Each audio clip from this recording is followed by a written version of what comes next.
Dr. Sarah Chen stared at the numbers on her screen for the 5th time. They still made no sense. According to every law of physics she knew, the test should have failed. The small probe should have exploded the moment they turned on the drive. Instead, it had simply vanished and reappeared 50 light-years away in less than 4 seconds. "Run the calculations again," she told her assistant Marcus. The young man had been working with her for 3 years. He knew better than to argue when she got that look in her eyes. The New Geneva research facility hummed with activity around them. Scientists from 12 different countries worked together on projects that would have seemed like magic just a century ago. But this was different. This was something that made even their alien friends in the Galactic Council shake their heads and say it was impossible. "The numbers are correct, Dr. Chen," Marcus said after running the data through the computers for the 6th time. "The probe traveled 50 light-years in 3.7 seconds. That makes it roughly 400 million times faster than light speed." Sarah rubbed her temples. Humans had been part of the Galactic Council for almost 100 years now. They learned how to build faster-than-light ships using the same technology as everyone else: jump gates that folded space, dimensional tunnels that took ships through other layers of reality. All of it was safe, tested, and approved by the Council's science division. But humans were never good at following the rules. "Show me the recording." "Again," Sarah said. The holographic display lit up above their workstation. It showed the testing chamber, a massive room carved out of solid rock 3 miles underground. In the center sat their probe, barely the size of a car, painted bright orange with "Property of Earth" written on the side in 12 languages. The countdown began. At 0, space around the probe seemed to twist. Reality bent like heated metal. For just a moment, Sarah could swear she saw something that hurt her eyes to look at. Then the probe was gone. 3.7 seconds later, their receiving station 50 light-years away sent a signal. The probe had arrived. Not only had it arrived, but it was sending back data, pictures, and a cheerful automated message saying "Hello from Earth." "The energy readings," Sarah said. "What do they show?" Marcus pulled up another display. "That's the strange part. The probe used almost no energy during the jump. But the space around where it started..." He paused. "Dr. Chen, the space is still twisted. It's been 6 hours and our sensors show the area is still warped." Sarah stood up and walked to the observation window. Below them, the testing chamber looked normal. But she knew that appearances could lie. Space itself was damaged, down there. Not broken exactly, but changed in ways that would take time to understand. "The asteroids," she said suddenly. "Show me what happened to the asteroids." During the test, they had placed several large rocks in the area around the probe. Nothing special, just chunks of stone and metal they had pulled from the asteroid belt. The recording showed what happened to them during the jump. As the probe vanished, the asteroids moved. Not pushed or pulled by any force they could measure. They simply rearranged themselves into perfect geometric patterns. Triangles, squares, and shapes that had no names. They stayed that way for almost an hour before slowly drifting back to their original positions. "Dr. Chen," Marcus said quietly, "what did we build?" That was the question, wasn't it? 6 months ago, Sarah had started with a simple idea. What if they didn't try to go around the speed of light limit? What if they just ignored it completely? The math said it was possible if you were willing to tear holes in space itself. The Galactic Council had rules about that kind of research. They called it dangerous and irresponsible. They said it could damage the fabric of reality. They were probably right, but humans had never let being right stop them from trying something new. The door to the lab opened with a soft hiss. Dr. James Wright, the facility director, walked in with a look on his face that Sarah had learned to recognize over the years. It meant trouble. "Sarah," he said, "we have a problem." She turned away from the window. "The council knows?" 3 monitoring stations detected the space-time disturbance. They're calling it unprecedented and deeply concerning. Those were the exact words in the message. Sarah felt her stomach drop. The Galactic Council took space-time disturbances very seriously. There were stories about species that had tried to build reality-warping technology. Most of those species were now extinct. How long do we have? She asked. A ship is already on its way.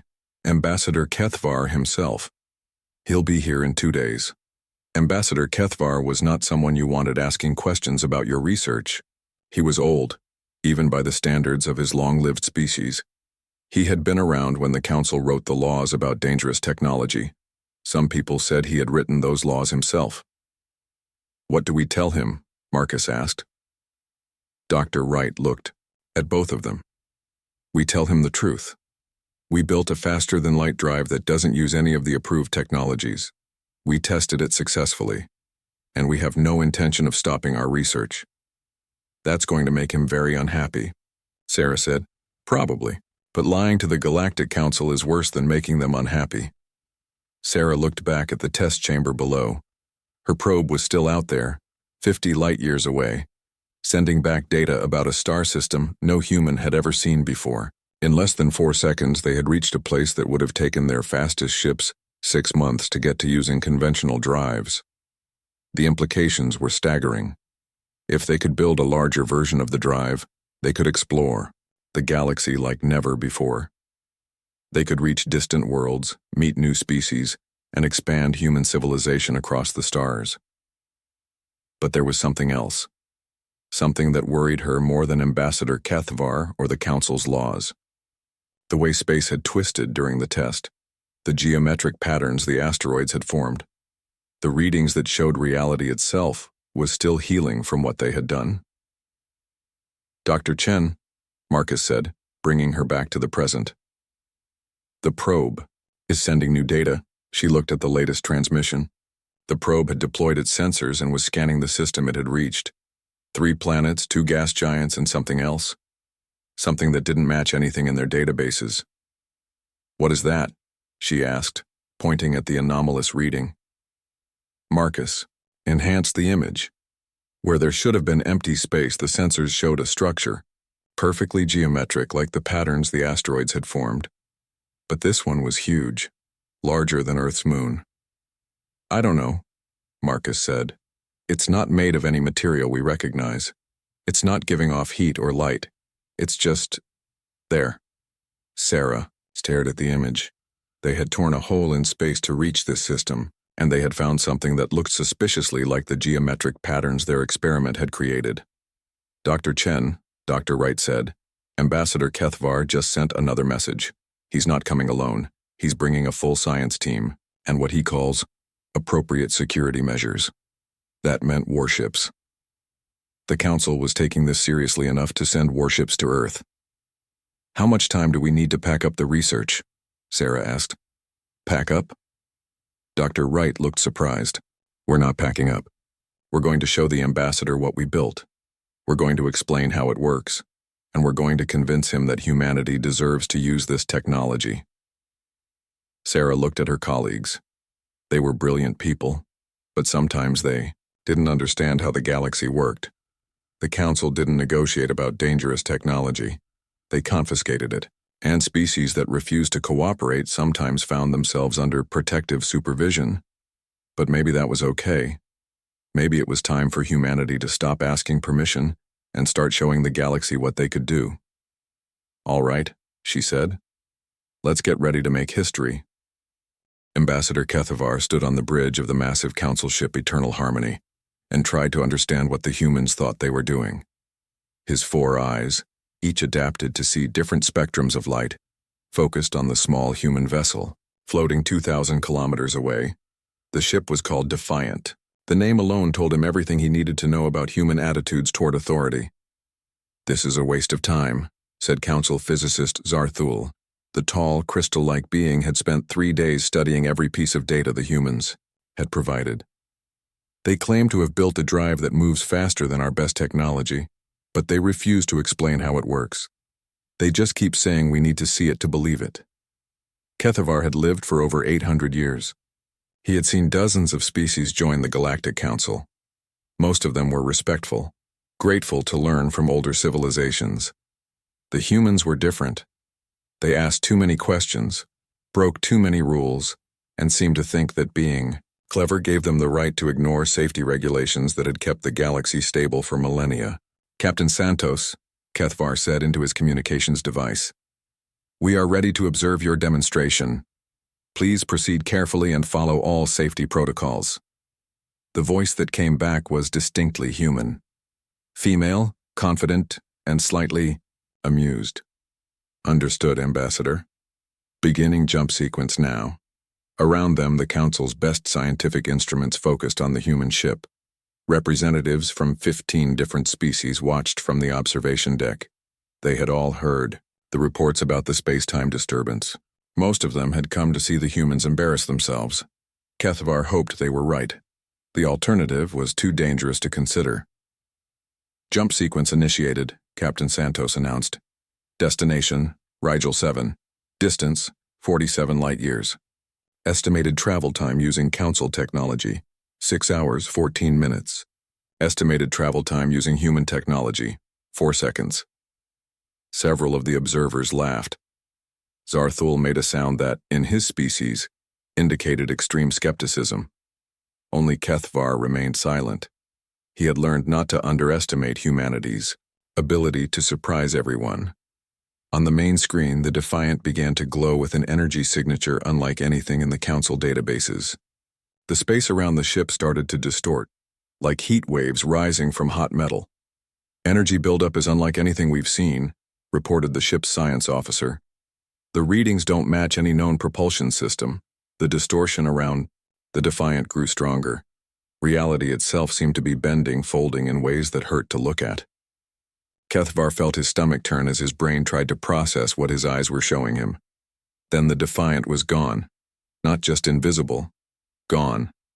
The space where it had been was empty, but wrong somehow. Like a hole had been cut out of reality itself.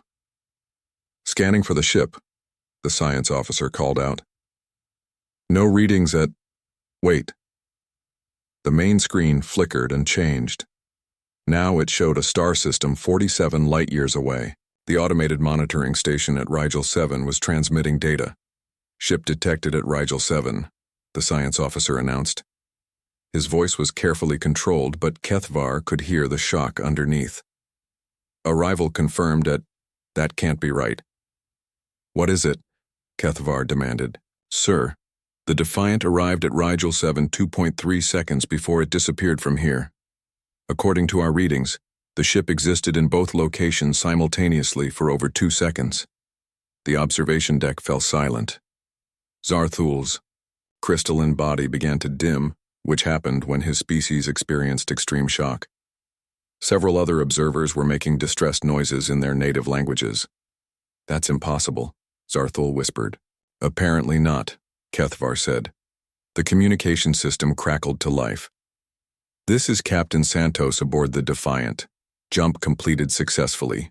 We are now in orbit around Rigel 7, enjoying the lovely view of a Class K star.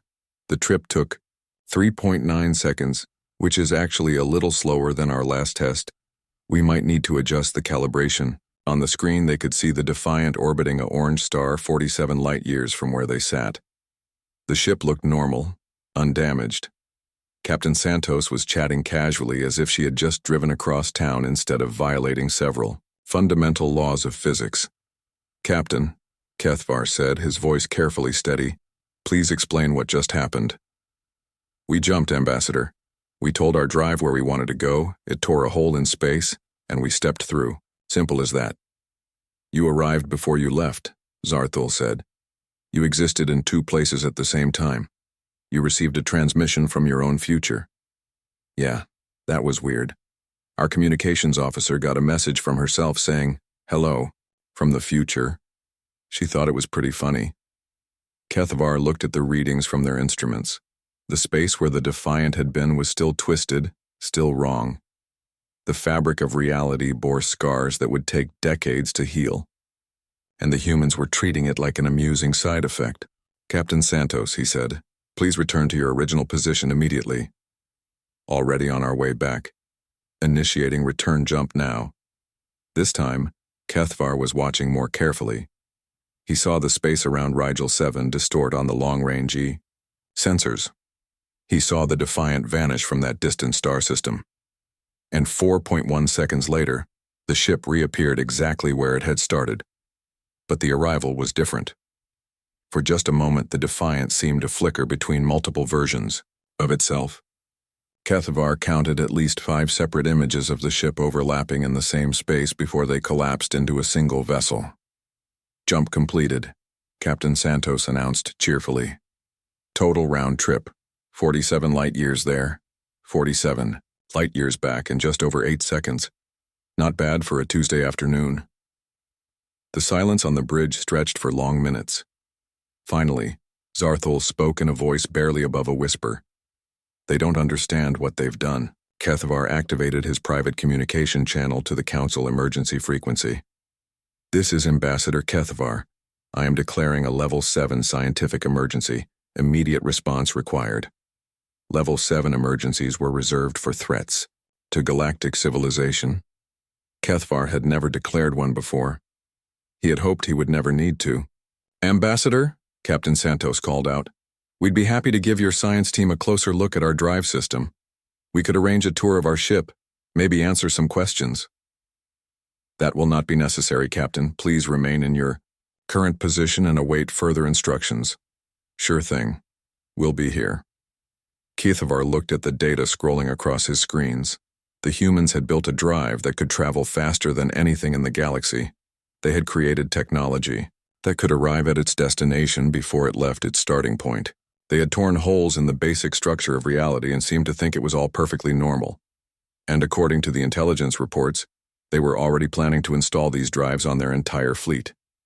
Zarthul, he said, I need you to run calculations. If the humans scale up this technology, if they start using it regularly, what are the potential consequences? The physicist's crystalline body flickered as he processed the question. After several minutes, he looked up with an expression that Kethavar had never seen before. Pure existential terror. Ambassador, Zarthul said, if they make even one significant miscalculation, they could unravel the fundamental structure of space-time. They're not just risking their own destruction, they're risking the existence of everything. Kethavar nodded grimly. He had suspected as much. And if they continue testing this technology, each time they use it, they damage reality a little more. The scars accumulate. Eventually, the universe itself could collapse into paradox. On the main screen, the Defiant sat peacefully in space, surrounded by twisted space-time and the remnants of impossibility. Captain Santos was probably making jokes with her crew about the shocked expressions on alien faces. The humans had no idea they were holding a weapon capable of destroying existence itself. Kethavar activated his emergency transmitter. This is Ambassador Kethavar to all Council fleets. I am requesting immediate deployment to the Sol system.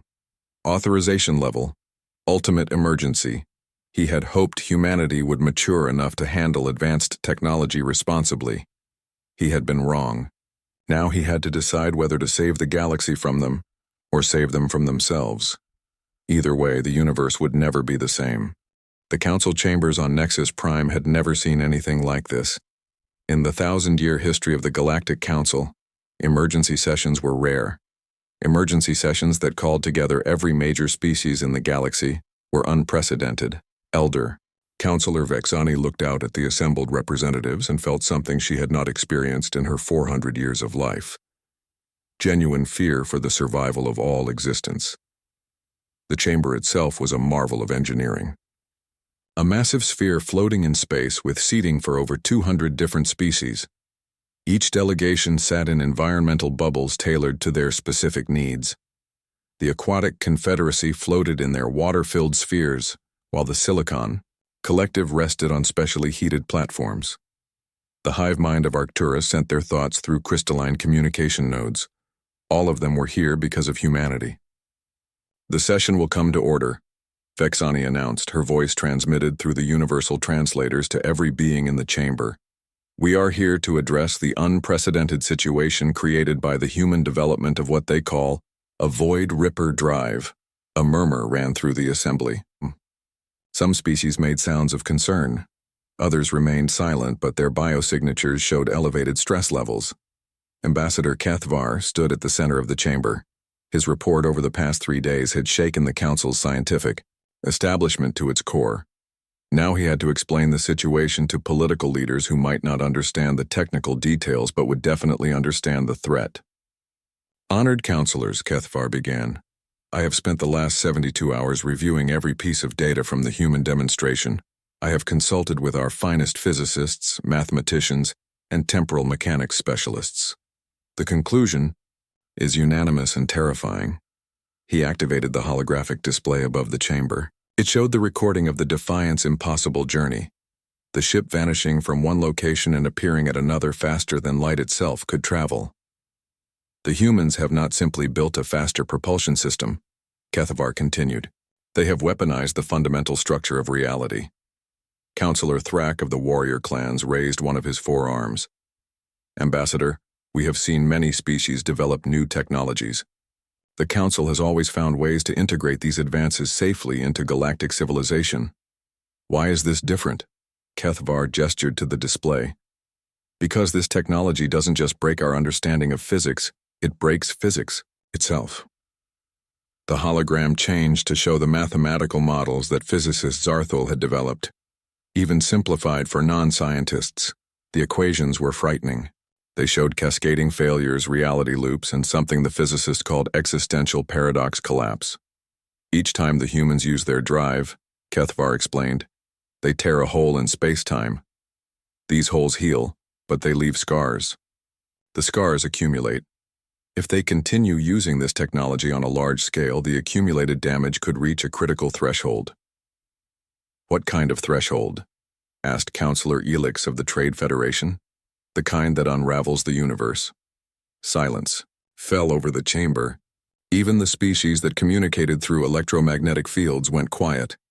Council physicist Zarthul materialized beside Kethvar. His crystalline form pulsed with nervous energy. Honored counselors, I have run over 1 million simulations. In 67% of scenarios, widespread use of human drive technology results in localized space-time collapse. In 31%, it causes galaxy-wide dimensional instability. In the remaining 2%, he paused, his form dimming. In the remaining 2%, the cascade effects spread beyond our galaxy. Universal collapse becomes possible. Counselor, Vexani felt her secondary heart skip beats. You're saying the humans could accidentally destroy everything that exists? Not just destroy, Zarthul clarified. Erase, collapse the timeline so completely that nothing ever existed in the first place. The chamber erupted in alarmed sounds from 100 different species. Some delegates were already transmitting emergency messages to their home governments. Others sat in shocked silence, trying to process the implications. There is more, Kethvar said, waiting for quiet to return. According to our intelligence sources, the humans are not treating this as experimental technology. They are already planning mass production. He activated another display showing human industrial facilities. Our observers report that Earth's government has authorized the construction of 12 new shipyards, specifically designed to install Void Ripper drives on their fleet. They plan to have 50 ships equipped with this technology within 6 months. Counselor E. Morth of the scientific directorate leaned forward in his hover chair. Have they been informed of the dangers? We have attempted to explain the risks, Kethvar replied.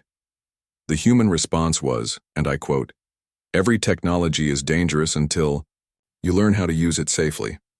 We'll figure it out as we go. Several counselors made distressed noises. The human approach to dangerous technology was well known throughout the galaxy. They had a saying, if it's worth doing dangerously. What of their scientists? Counselor Vexani asked. Surely Dr. Chen and her team understand the risks? Dr. Chen has published papers suggesting that the space-time damage is temporary and manageable. She believes they can develop safety protocols that will minimize the risks. Believes? Zarthul's form pulsed red. This is not a matter of belief. This is mathematics, physics, natural law. The humans are treating the fundamental structure of reality like an engineering problem they can solve with enough creativity and stubbornness. Counselor Thrak stood up, his massive form casting shadows across the chamber. Then we stop them. The warrior clans have dealt with dangerous species before. We surround their system, disable their technology, and place them under protective custody until they can be trusted with such power. That would mean war, said Counselor Elix. Humanity has been part of the Council for nearly a century. They have allies, trade agreements, cultural exchanges. Many of our member species have human populations on their worlds. Better war than universal annihilation, Thrak replied. Vexani raised her hand for silence. Before we consider military action, we need to explore all diplomatic options. Ambassador Kethavar, what is humanity's official position? Kethavar's expression grew even grimmer. I met with President Elena Vasquez yesterday. She made their position very clear. Humanity considers the Void Ripper drive to be their sovereign technology. They will share safety data with the Council, but they will not surrender the technology or stop their research. And if we insist, she said, and again I quote, the galaxy spent 3 centuries telling us we were too young, too reckless, too dangerous to be trusted with advanced technology. Now we've built something better than anything you have, and suddenly you want to take it away. The answer is no. Counselor Elix shifted nervously in his environmental suit. What about economic sanctions, trade embargoes? Humanity depends on galactic commerce. They have already anticipated this, Kethavar replied. Intelligence reports suggest they are preparing for complete economic isolation. They're stockpiling resources and developing self-sufficient industrial capacity. The silence that followed was heavy with implications. Humanity was not just refusing to cooperate. They were preparing for a complete break with galactic civilization. There is one more thing, Kethavar added reluctantly. Our long-range sensors have detected unusual activity in the human industrial zones. They're not just building warships with Void Ripper drives. They're building colony ships, massive ones. Counselor Morth leaned forward. Colony ships? Where could they possibly go that we couldn't follow? Anywhere. With their drive technology, they could reach other galaxies in hours. They could spread across the universe faster than we could track them. The full horror of the situation began to sink in. Humanity wasn't just threatening the galaxy with their dangerous technology. They were preparing to take it everywhere. If they scatter across the cosmos, Zarthul said quietly, we lose any chance of containment. Millions of human colonies, each with the ability to tear holes in reality. The accumulated damage would be... He didn't finish the sentence. He didn't need to. Counselor Vexani looked around the chamber. She saw fear in 100 different forms. Some species showed it through color changes, others through chemical releases, still others through the way they held their bodies. But it was all the same emotion. Terror at what humanity might accidentally do to existence itself. We need to vote, she said finally. All in favor of attempting further diplomatic solutions? A few hands, tentacles, and appendages rose. All in favor of economic and political sanctions? More responses, but still less than half. All in favor of immediate military intervention to secure the human technology? The overwhelming majority of the chamber responded affirmatively. Vexani felt her heart sink.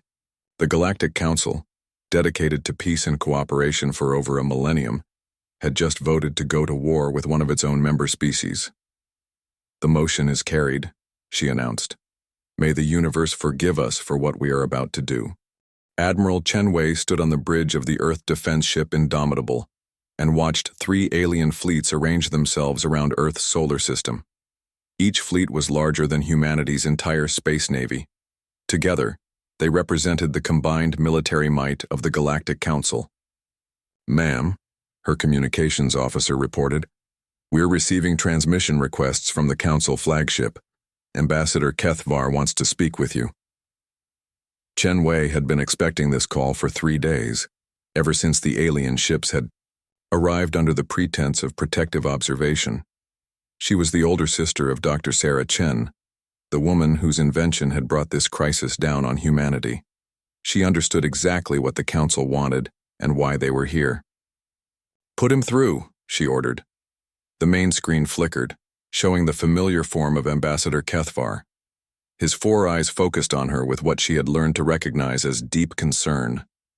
Admiral Chen, the ambassador began.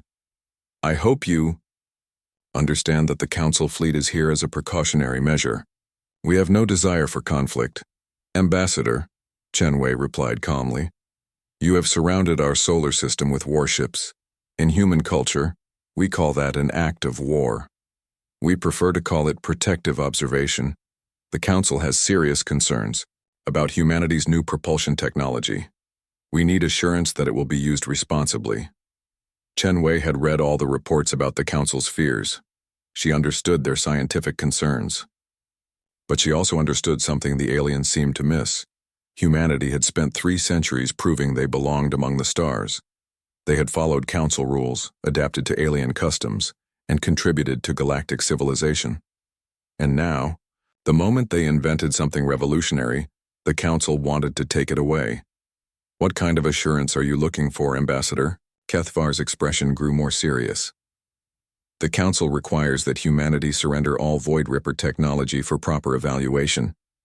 Dr. Chen and her research team will be relocated to Council facilities, where they can continue their work, under appropriate supervision. All ships equipped with the drives will be recalled and refitted with standard propulsion systems. You want us to give up our technology and submit to house arrest. We prefer to call it protective custody. Until humanity demonstrates sufficient maturity to handle such dangerous technology, the Council believes this is the safest course for everyone. Chen Wei felt anger building in her chest. The same anger every human felt when someone treated them like children who couldn't be trusted with adult responsibilities. And if we refuse? Admiral, I sincerely hope that won't be necessary. The transmission ended, leaving Chen Wei staring at a screen full of alien warships. Around her, the bridge crew waited for orders. These were good people, trained professionals, who had dedicated their lives to protecting humanity. They deserved better than to be told they were too dangerous to be trusted with their own technology. Communications, she ordered. Connect me with Earth Defense Command. Priority Alpha. Within minutes, she was speaking directly with President Elena Vasquez. The president looked tired. She had been dealing with Council diplomats and alien ultimatums for 72 hours straight. Admiral, the president said, I take it the Council has made their demands official? Yes, ma'am. They want the technology and the scientists. Complete surrender. President Vasquez nodded grimly. I've been consulting with the cabinet and our allies. The consensus is clear. She activated a broader communication channel. Suddenly, Chen Wei could see multiple screens showing human leaders from across the solar system. The governors of Mars and Luna, the administrators of the asteroid mining colonies, the captains of the deep space exploration fleets. All of humanity's leadership gathered for what might be the most important decision in their species' history. Fellow humans, President Vasquez began, we face a choice that will define our future. The Galactic Council demands that we surrender the technology that could revolutionize space travel. They want us to submit to their supervision like children, who can't be trusted with adult responsibilities. She paused, letting the words sink in. We've spent 3 centuries proving we belong among the stars. We've followed their rules, adapted to their customs, and contributed to galactic civilization. We've fought alongside them against pirates and terrorists.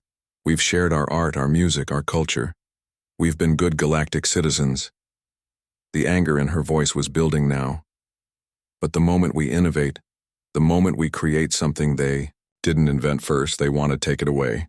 They claim it's for our own good, for the safety of the galaxy. They say we're too reckless, too immature, too dangerous.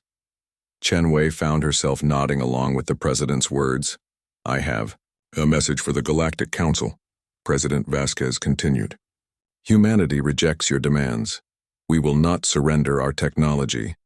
We will not submit to your supervision. We are not children, and we will not be treated as such. On the screens, human leaders were nodding agreement. Some were smiling.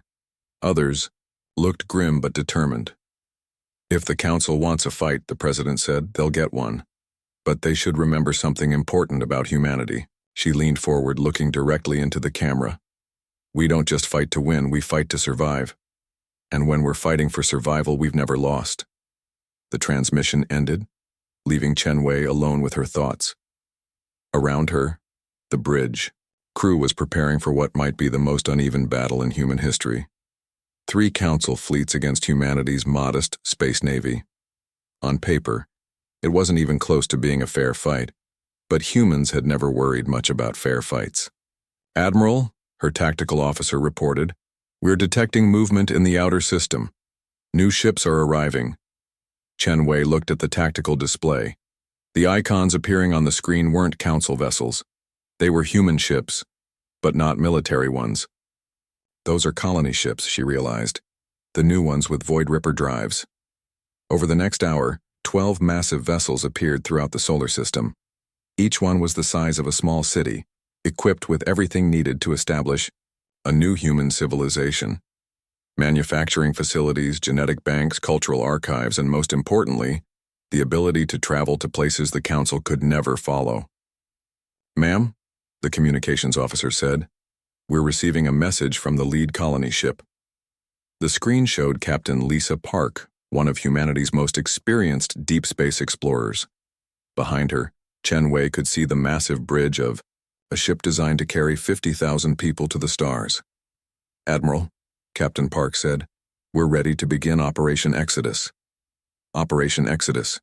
Chen Wei had heard rumors about the project, but she hadn't realized the scope of it. Humanity wasn't just preparing to fight the Council. They were preparing to leave, to scatter across the universe faster than anyone could follow. Captain, Chen Wei asked, how many ships? 17 colony fleets, ma'am, each with Void Ripper capability. We can establish new human civilizations in 3 different galaxies within the next 6 months. Chen Wei felt a chill of understanding. Humanity wasn't just refusing to surrender their technology.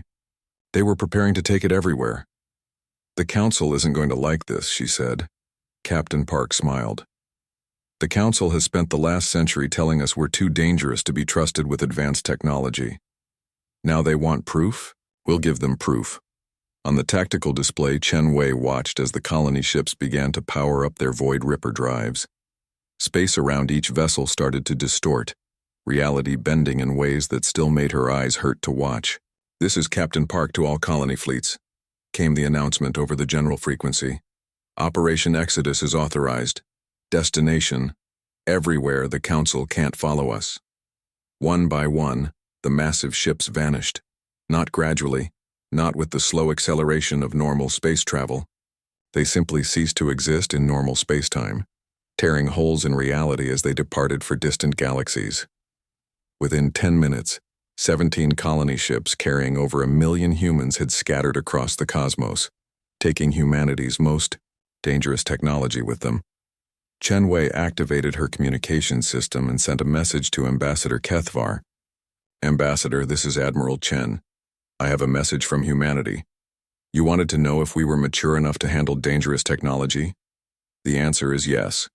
We're mature enough to use it, and we're mature enough to take it places you'll never be able to reach. She paused, looking out at the Council fleet surrounding Earth. You have a choice now. You can try to stop us with force, knowing that we'll fight back with everything we have. Or you can accept that humanity has grown up, whether you like it or not. The reply came within minutes. Kethvar's voice was heavy with resignation and fear. Admiral, what have you done? Chen Wei looked out at the stars, knowing that human civilization was already spreading among them, carrying technology that could reshape the universe itself. We've done what humans always do, Ambassador.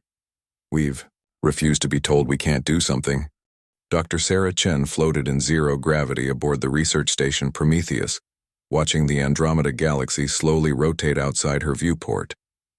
6 months ago, this sight would have been impossible. The journey from the Milky Way to humanity's nearest galactic neighbor would have taken millions of years using conventional technology. With the Void Ripper drive, it had taken 3 hours.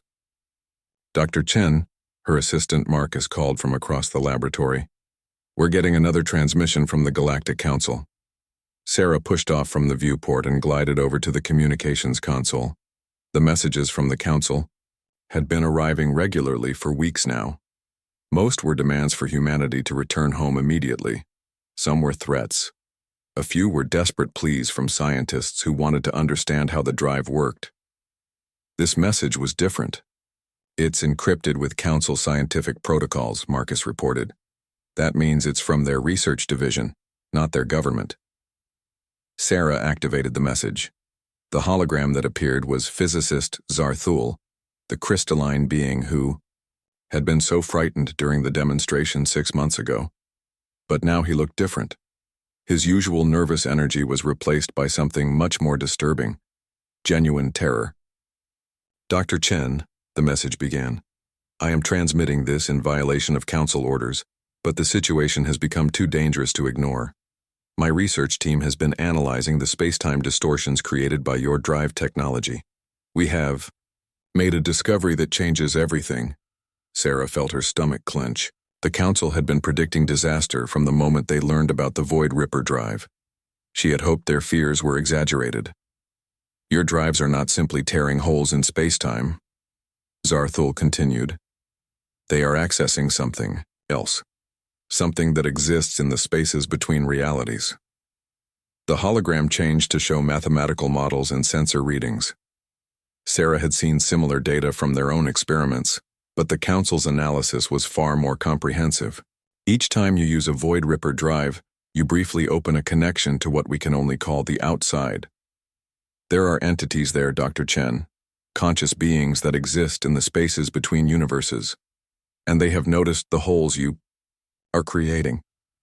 Sarah's blood went cold. She had always known the drive was dangerous, but she had assumed the dangers were purely physical, the possibility of damaging space-time, causing paradoxes, maybe even collapsing local regions of reality. She had never considered that they might be attracting attention from something beyond the universe itself. The shadow readings your ships have been reporting, Zarthul went on. The geometric patterns, the unexplained energy signatures, they are not side effects of your technology. They are signs that something is trying to use the holes you create to enter our reality. Marcus had gone pale. Dr. Chen, should I alert the other research teams? Sarah held up a hand for silence. The message wasn't finished. We have detected similar entities attempting to breach reality at 17 different locations across 3 galaxies. Each location corresponds exactly with the arrival point of a human colony ship. Dr. Chen, every time you use your drive, you are sending an invitation to beings that exist outside the boundaries of existence itself. The transmission ended, leaving Sarah staring at the empty space where Zarthul's hologram had been. Around her, the research station continued its quiet work. Hundreds of human scientists were studying the Andromeda galaxy, cataloging new worlds, planning future colonies. None of them knew they might have doomed the universe. Show me our latest sensor reading, Sarah ordered. Marcus called up the data from their most recent Void Ripper test. They had been sending probes to nearby star systems, mapping potential colony sites. Each jump had been perfect, no damage. To space-time, no temporal paradoxes, no sign of danger. But now, looking at the data with new understanding, Sarah could see what they had missed. The geometric shadows that appeared after each jump weren't random. They were organized, purposeful, and they were getting larger.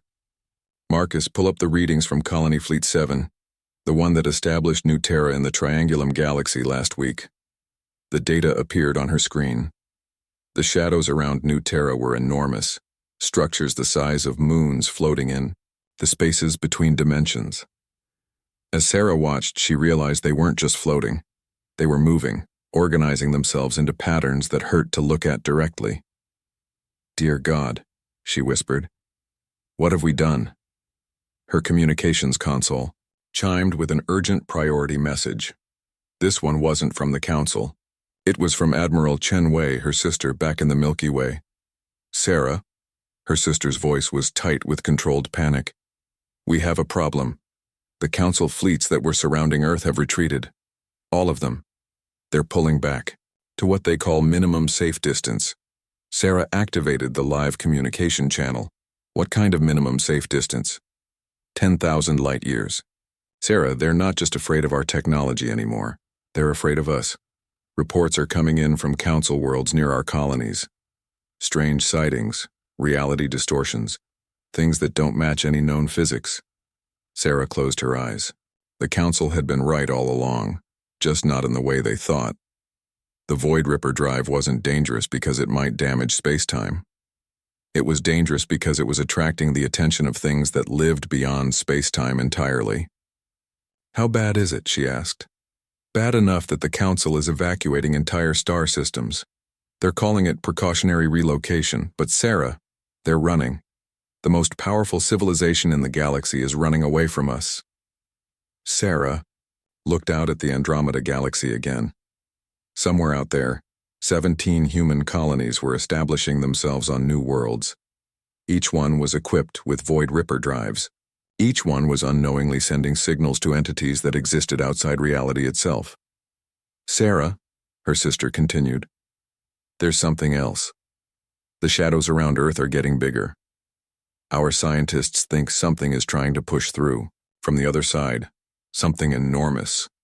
Sarah made a decision. Chenwei, I'm sending you all our research data. Everything we've learned about the drive, all the safety protocols, all the theoretical models.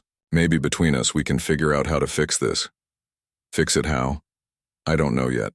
But humanity got itself into this mess. It's up to us to get ourselves out. Over the next several hours, Sarah worked frantically with research teams across 3 galaxies. The picture that emerged was terrifying and clear. The Void Ripper drives were creating weak points in reality. Each use made the barriers between dimensions a little thinner, and something on the other side was testing those barriers, looking for a way through. The entities Zarthul had detected weren't trying to invade, they were trying to escape. The outside wasn't their natural habitat, it was their prison. And humanity had accidentally started unlocking the door. Dr. Chen, Marcus said quietly, I've been analyzing the pattern of the entity movements. They're not random. They're coordinated, like they're working together toward a specific goal. What kind of goal? They're trying to create a permanent rift, a hole in reality that won't close. If they succeed, he didn't need to finish. Sarah understood. If the entities created a permanent connection between their realm and normal reality, the consequences would make the Council's worst fears look optimistic. Sarah activated her emergency transmitter, sending a signal to every human colony in 3 galaxies. This is Dr. Sarah Chen to all human settlements. Effective immediately, all Void Ripper drive usage is suspended pending further research. We have a situation that requires immediate attention. The response was predictable. Colony administrators wanted explanations. Ship captains demanded to know why they were being grounded. Military commanders asked if this was some kind of council trick. Sarah looked out at the stars again, knowing that somewhere in the darkness between galaxies, ancient entities were pressing against the walls of reality, trying to break through into a universe they had never been meant to enter. This is not a council trick, she announced. This is humanity taking responsibility for what we've created. She paused, thinking about everything that had led to this moment. The breakthrough that had seemed so promising. The Council's fear that had seemed so unreasonable. The political crisis that had driven humanity to scatter across the cosmos. The Council was right to be afraid, she said finally. They just didn't understand what they should be afraid of. As if in response to her words, the space outside her viewport flickered. For just a moment, Sarah could swear she saw something vast and impossible moving in the darkness between stars, something that existed in geometry that human minds weren't designed to comprehend. Then it was gone, leaving only the familiar sight of distant galaxies and the growing certainty that humanity's greatest achievement might also be their final mistake, unless they could figure out how to fix it before something ancient and hungry found its way home.